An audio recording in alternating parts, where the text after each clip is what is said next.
From broken mirrors and spilled salt to the ominous shadow of a black cat, humans have always feared the unseen. We create little rituals, avoid certain actions, and cling to beliefs passed down through generations. But where do these superstitions come from, and why do we still follow them today, even in our modern scientific world? Today, we're diving deep into the legends, myths, and curiosities that shape our everyday lives. What exactly is a superstition? It's a belief or practice that isn't based on reason or knowledge, usually stemming from a desire to control luck, a fear of the unknown, or a connection to the supernatural.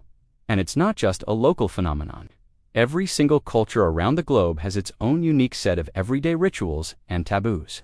From why you shouldn't walk under a ladder to the panic that sets in when you spill a little salt. We'll explore the surprising origins of black cats, why you should never open an umbrella indoors, and the fascinating stories behind unlucky numbers. So, get ready to question everything you thought you knew about these ancient traditions. Let's start with some classics. Have you ever gone out of your way to avoid walking under a ladder? This fear has deep roots. In ancient Egypt, the triangle was a sacred shape, representing the trinity of the gods. A ladder leaning against a wall forms a triangle, and walking through it was seen as desecrating a holy space. Later, in medieval Europe, this fear was reinforced. A ladder resembled the gallows, and walking underneath it was thought to bring you the same fate as a condemned criminal. Then there's the salt. Spilling salt is considered bad luck. But why? For centuries, salt was an incredibly valuable commodity, used for seasoning, preserving food, and even as a form of currency. To spill it was to waste a precious resource, inviting misfortune. The ritual of throwing a pinch over your left shoulder comes from the belief that the devil hangs out there, waiting for an opportunity to cause trouble. Tossing salt into his face was a way to blind him and ward off his evil influence. And what about the iconic black cat?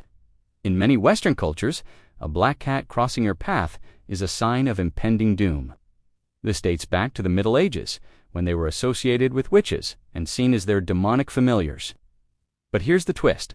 In other parts of the world, black cats are symbols of good fortune. In Japan, they are believed to bring prosperity and luck in love, and in parts of the UK, receiving a black cat as a gift is said to bring good luck to a bride. It just goes to show how culture shapes our fears. Our beliefs about luck and misfortune aren't just tied to actions. They're also connected to objects and numbers.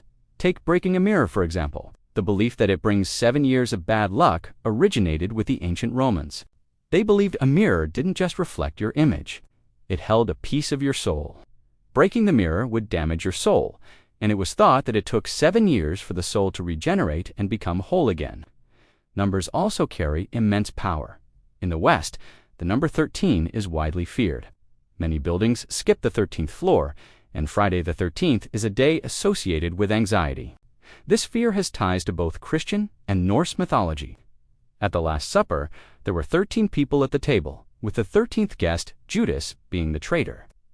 In Norse lore, a dinner party of 12 gods was disrupted by the uninvited 13th guest, the trickster god Loki, who brought chaos and death. In stark contrast, a number like 8 is considered extremely lucky in China, because its pronunciation sounds similar to the word for wealth or fortune. People will pay extra for phone numbers or license plates with the number 8.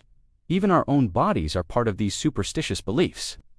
Ever had an itchy palm? What it means depends on which hand is itching and where you are in the world. In some traditions, an itchy left palm means you're about to receive money, while an itchy right palm means you're about to give it away. In others, it's the complete opposite. It's a simple bodily sensation, yet we've layered it with complex meanings about our financial futures. Superstitions are not just relics of the past. They are woven into the fabric of our modern lives. Think about how many times you've heard someone say, "knock on wood," after making a positive statement. This common practice might have originated with ancient Celtic or pagan beliefs that spirits lived in trees. Knocking on the wood was a way to either thank the spirits for good fortune or to prevent them from hearing your boasts and turning your luck sour. And why shouldn't you open an umbrella indoors? This superstition didn't start with bad luck. It started with practicality. In 18th century London, when umbrellas with rigid metal spokes became popular, opening one in a confined space was just plain dangerous. They were clunky, hard to control, and could easily injure someone or break a fragile object. The warning to avoid it eventually morphed from a practical tip into a belief that opening one indoors would invite bad luck to rain down on the household. Even our dreams are a source of superstition. A common and unsettling dream is of your teeth falling out. For centuries, this has been interpreted as a premonition of death or loss. Psychologists today might suggest it's a sign of stress, anxiety, or a feeling of powerlessness. But the cultural belief that it's a bad omen is so strong that many people still wake up feeling a sense of dread, unable to shake the ancient interpretation. It's a perfect example of how our brains grapple with both psychological and cultural explanations. So, why do we hold on to these beliefs? At their core, superstitions are a human attempt to find order in a chaotic world. They give us a sense of control over the uncontrollable, a way to explain the unexplainable, and a method for inviting good luck or warding off misfortune. They connect us to our ancestors and our cultural heritage, creating shared rituals that bind communities together. Whether you follow them religiously, follow them just in case, or dismiss them entirely.